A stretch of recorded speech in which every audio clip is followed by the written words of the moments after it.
Brad Holmes on Good Morning Football today was point blank asked by Peter Schrager, who did an excellent job interviewing him. Schrager's had to be running off the Addies on that interview. He was way too on top of it. Yeah. He killed it.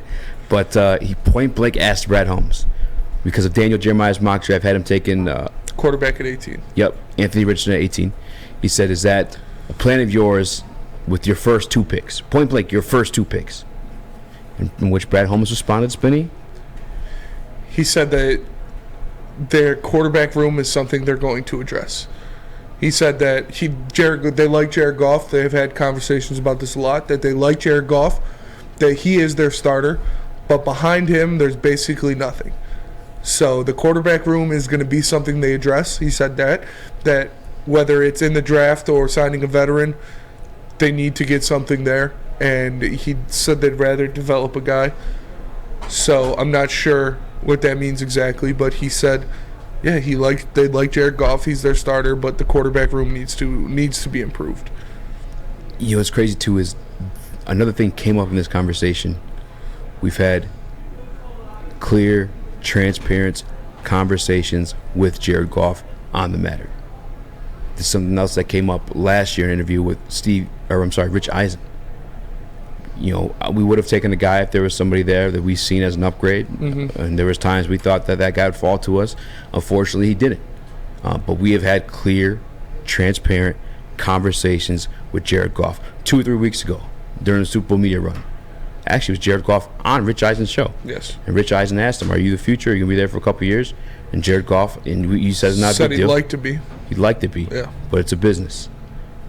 I think once again, reconfirming those clear, transparent conversations that Brad Holmes has had with Jared Goff. And I think that's one of the reasons that Brad Holmes and Dan Campbell are so highly respected by this team.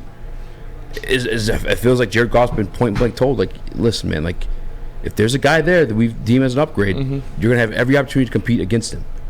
But if he's there, we're going to take him. I see a lot of Lions fans, and I was a little bit brash with the announcement of it. You know, I said, ha, ha, ha, yeah. Go cry in your bathrooms, you bitch boys. Yeah, you were very brash. Very brash. But the Gobblers are brash. I'm just matching the energy. I'm being honest with you. They're the ones going crazy. I'm just matching it. Go cry in your bathroom, bitch. That's your GM saying he's going to do it. Now they're trying to spin it as, oh, that means Hendon Hooker. Oh, no. The question was with your first 2 picks. Yes. He said we would like to develop guy. And I felt like, again, he said, you know, if opportunity presents itself. Does that mean they're drafting Anthony Richardson? I don't know. Does that mean they're drafting C.J. Stroud? If he's there in 6, maybe. And it could also be a smokescreen. You know, I can't deny that. But I once again, though, I think the important piece to take out of this are those clear, transparent conversations. That if in Brad Holmes, Dan Campbell, they've all been pretty clear and transparent. Outside when you point blank ask them something that's going to ruin a draft strategy or something like that, or something that's just not fully solved yet. They say what they mean. Yeah, they're not going to give you coach talk. They're not going to give you GM talk. They're going to go up there and then they're going to tell you what they mean. They're going to tell you how they feel. They're going to tell you the situation, like you said, unless it directly impacts their draft strategy or game plan. They're going to say what they're feeling, and Brad Holmes said what he feels. He said Goff's their starter. They like him, but they need to address the quarterback room and preferably with somebody they can develop. So what does that mean for 6 and 18? I'm not sure. I still don't think they're going to get a quarterback at 6 or 18. I wouldn't hate it if they did. I wouldn't love it if they did. I'd trust Brad Holmes and his decisions, but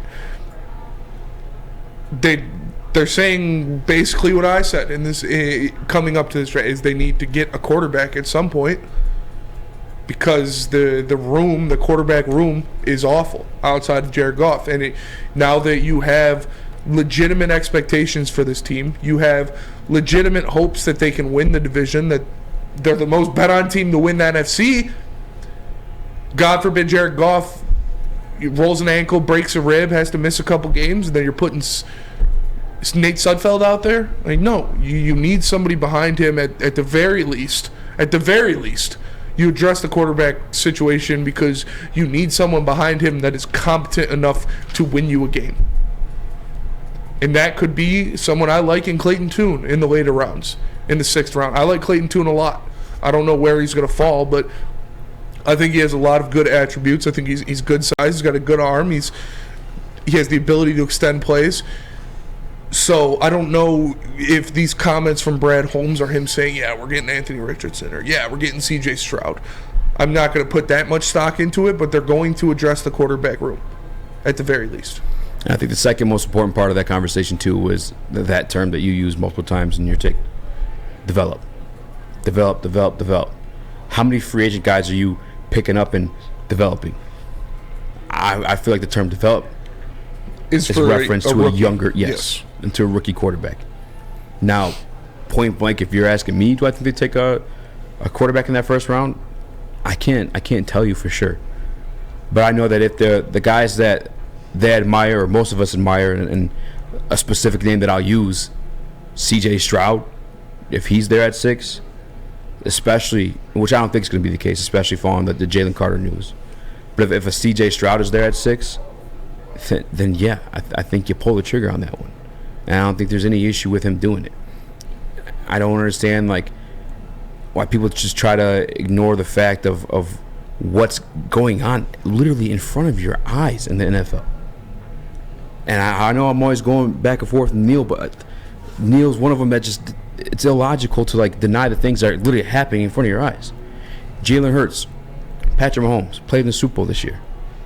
Jalen Hurts drafted while they had Carson Wentz, who coming off the Super Bowl win and what would have been probably most likely an MVP season for him. If he didn't get hurt, he would have won MVP for sure. Right? Still drafted Jalen Hurts. Patrick Mahomes, Kansas City Chiefs, competing back and forth with the Patriots. It felt like still drafted a quarterback. There's a window opens up when you have that full team, and you can afford a full team when you have a guy in a rookie deal. These are things, again, that are happening in front of your eyes. The conversation carries on and continues when you look at the San Francisco 49ers, who've been to the NFC Championship the past 3 years. What do? They've moved up to draft a damn quarterback because how to win is happening in front of your eyes. To sit there and to continuously just deny that, it's insane to me. The AFC, we went over yesterday, almost every single one of those MFers were on rookie deals. And if they weren't on the rookie, they're at least on the last year of that rookie deal. Yeah. Daniel Jones, on his 4th year of his rookie deal. It was only Patrick Mahomes, right? And literally, only Patrick Mahomes. Josh Allen, technically. Yeah, but he was still off the 5th-year extension. Yeah. His big money starts this following year. I mean, it's not rocket science. It's happening in front of your fucking eyes.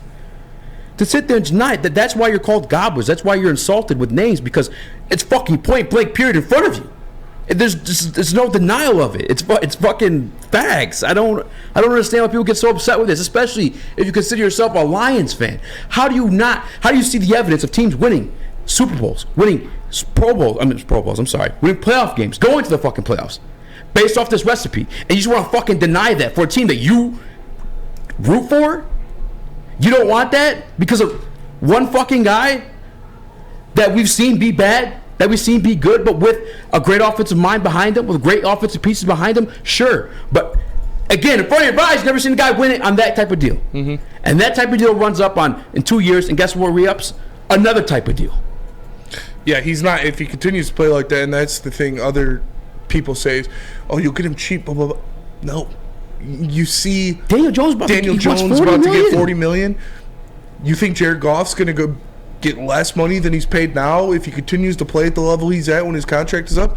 No. So Brad Holmes came out and said it, that they want to develop a quarterback, that they want a young quarterback to develop. But right now, Jared Goff is their starter, as he should say, as is factual, that Jared Goff is their starter. But it's, how many times does this coaching staff, the GM, have to say things that they want competition? If there's a chance for them to get better, they're going to take it. So unless you think Jared Goff is the best quarterback that's ever going to play in the history of football, they're going to draft a quarterback at some point. And he said, again, I don't know if those comments mean that he is going to do it at 6 or 18. I don't think that he will do it at 6 or 18. I personally don't really want him to do it at 6 or 18. But it's going to be addressed at some point in this draft, 1,000%. The guys that are truly top 10, year in and year out, have these coaching changes and they remain top 10. The guys that aren't true top 10s are year in, year out of the top 10. Fluctuating, yes. And that's Jared Goff. So to sit here and pretend that he's one of those guys that's is constantly in the top 10, did you miss the 2021 season? There's a fact out here. Since 2017, the second most turnovers in the entire NFL.